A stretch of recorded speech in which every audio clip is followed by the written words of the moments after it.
Você acha que a crise internacional está acabando? Se sim, o ouro deve cair?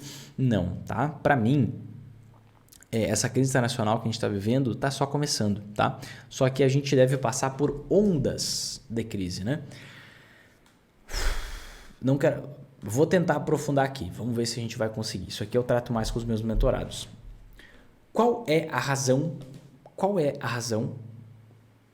da crise que começou lá em 2020? Vinícius, é a semana do álcool gel. Não é. A semana do álcool gel é o gatilho, não é a razão, não é o motivo. O que gerou aquilo foi o quê? Um choque de oferta energético. Um choque de oferta do petróleo. Já vou explicar o porquê. Tivemos lá o fechamento, lockdown, tudo que é canto, fechamento geral. E o que aconteceu? Fechou tudo e o que é que aconteceu? A gente teve uma menor produção de energia, uma menor produção de petróleo, uma menor produção de energia de forma geral. Por conta disso, os preços do petróleo subiram 6 vezes, então saiu de 20 dólares para 120 dólares. Tá? E agora reduziu para a faixa de 70, 80 dólares. E o que aconteceu? Quando você tem aumento no preço do petróleo, você tem um aumento do custo do frete. Quando você tem um aumento do custo do frete, você tem um aumento do custo de todas as matérias, de todos os produtos na economia. Por quê? Porque basicamente você tem que movimentar todos os produtos na economia. Então, você jogou o petróleo lá para cima, o que aconteceu? Você joga todos os preços para cima. É por isso que a gente vê uma inflação global acontecendo, certo? E aí, quando você tem uma inflação global acontecendo, o que você tem que fazer? Você tem que olhar o quê? Qual é o sintoma e qual é a causa? O sintoma e a causa. Quando você olha o sintoma, você vê inflação alta. O que você faz? Os países aumentam a taxa de juros. Aumentou a taxa de juros, o que acontece? A inflação cai. Você vê que a inflação está caindo, o que você faz? Você reduz a taxa de juros para incentivar o crescimento da economia. E aí, o que vai acontecer? Se você reduzir a taxa de juros, a inflação vai voltar a subir. Por quê? Porque a causa do problema não foi atacada. Qual é a causa do problema? Questão energética.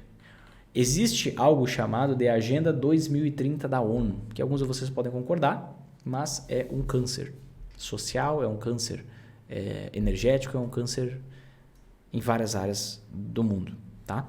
E o que acontece? Pela Agenda 2030 da ONU, diversos países, eles fizeram um acordo de não explorar mais petróleo, focar só em energia limpa.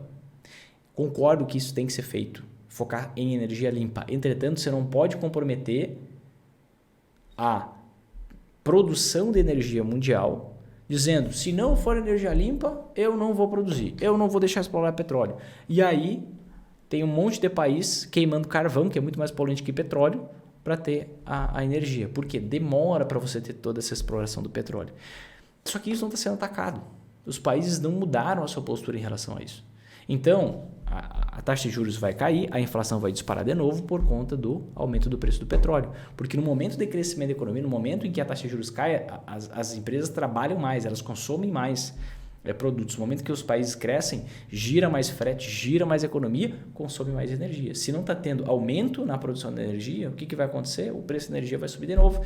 Subiu o preço do petróleo, vai impactar o frete, vai impactar todos os produtos. Então a gente está preso, tipo na década de 70. No meio do ano passado eu fiz uma live sobre isso. A gente está preso num período de ondas de inflação que a gente vai ter com o passar do tempo. Inflação, sobe a taxa de juros, nova inflação, taxa de juros, até a gente resolver o problema energético. Quando a gente vai resolver o problema energético? Quando a gente voltar a explorar um pouco de petróleo para resolver o problema de oferta de energia, ou quando vingar uma capacidade muito grande de geração de energia por meio de energias renováveis, que é o que está previsto na Agenda 2030 da ONU. Então, se a gente pensar assim, se a Agenda 2030 for cumprida na questão energética, não vou falar sobre os outros pontos, que é muito pior que a questão energética, lá por 2030 vai estar resolvida a crise mundial. Antes disso, não.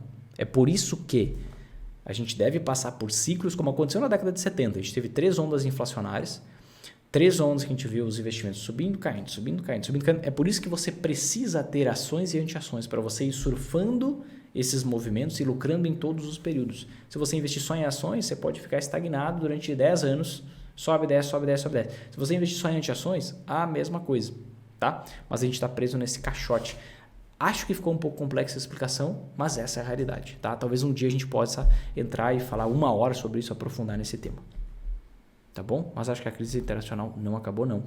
E o ouro não deve cair, na minha crença. Embora minha crença não valha nada e eu não preciso que o ouro suba para que eu ganhe dinheiro investido em ouro. Por quê? Porque eu tenho ações, porque eu tenho anti-ações, tá? Mas só para dar uma palhinha para vocês dessa questão lá da década de 70, deixa eu mostrar aqui para vocês que eu acho que vai ser produtivo, tá? Deixa eu pegar aqui, ó, interest rate Estados Unidos, United States. Joguei na tela, ó. Interest rate United States, que basicamente é a taxa de juros, tá, nos Estados Unidos. A gente vê que a taxa de juros subiu, caiu, subiu, caiu, subiu, caiu lá na década de 70. Eu posso pegar aqui a Inflation Rate United States, que eu vou ver a mesma dinâmica, tá? Aqui eu estou pegando o índice de inflação dos Estados Unidos. E aqui eu consigo ver, ó, 3 ondas inflacionárias. Inflação, inflação, inflação, até que aqui, ó, na década de 70 a gente teve o acordo do petróleo, tá? O acordo do petróleo. E o que acontece? Nesses períodos aqui, vamos dar uma olhada no que aconteceu com o ouro na década de 70? Olha aqui, de 1970 até 1979, quase 2.000% de valorização, tá? Fecho meu parêntese aqui, estamos vivendo um período similar, não sei se vai subir 2.000%, também não preciso disso para conseguir ter resultado, mas se você colocasse uma arma na minha cabeça e me dissesse assim, ouro sobe ou cai, no longo prazo, eu diria sobe.